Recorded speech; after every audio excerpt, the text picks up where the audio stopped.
জন্য সরি। আমি আসলে সরি বলতে হবে না, আপনি আমার স্বামী, আমার উপর আপনার পূর্ণ অধিকার আছে।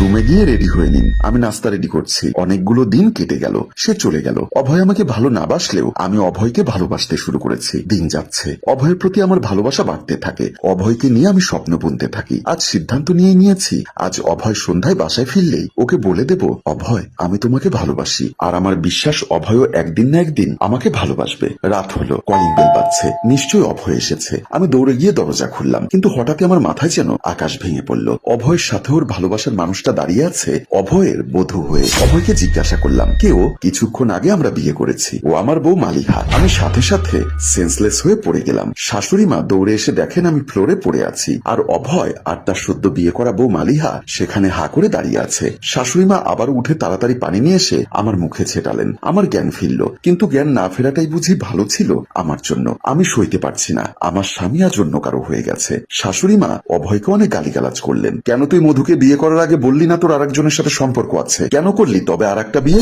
এসব নিয়ে অভয়ের সাথে অনেক কথা কাটাকাটি হয় মায়ের। বাসায় ঢুকতে দিতে চাননি, কিন্তু আমি চাইনি সে সন্তান হারা হোক। তাই মাকে বললাম, সমস্যা নেই মা, তাদের ভেতরে আসতে বলুন, আমি আমার রুমটা ছেড়ে দিচ্ছি তাদের জন্য। তারা দুজন চলে যায় রুমের দিকে। আমি মায়ের রুমে গিয়ে মায়ের পাশে বসে মাকে বললাম, মা গো, আমার কি আপনার ঘরে জায়গা হবে? মা আমাকে জড়িয়ে ধরে কাঁদছেন আর বলছেন, মারে আমি তো কখনো এমনটা চাইনি, তবে কেন এমনটা হলো?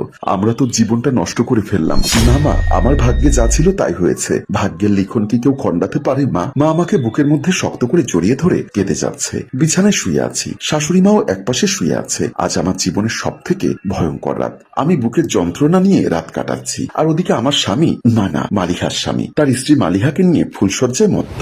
ঘুমহীন রাতটা কাটলো আমার। সকালে নাস্তা বানিয়ে টেবিলে রেডি করলাম। সকাল 10:30 বাজে। অভয়ের মালিহা এখনো ঘুমোচ্ছে। ঘুমোবেই তো, সারা রাত যে তারা ঘুমোতে পারেনি। আমিও টেবিলে মাথা রেখে বসে আছি। 11টার সময় তারা দুজন নাস্তার টেবিলে আসে। মাকে ডাকলাম, মা আসেনি। ওদের দুজনকে চা দিয়ে আমি মায়ের রুমের দিকে চলে যাই। দুপুরে রান্নার প্রস্তুতি নিতে গিয়ে দেখি কিচেন রুমে মালিহা দাঁড়িয়ে। আমাকে তুমি আপু বলে ডেকো, আর কোনো কিছুর প্রয়োজন হলে আমাকে ডেকো। আজকে তুমি রান্না করবে? আপনার কি মাথা খারাপ হয়েছে যে আমি রান্না করব? আমি এখানে এসেছি কাজের লোকদের রান্না বুঝিয়ে দিতে। কি রান্না হবে আজ সেটা বলতে।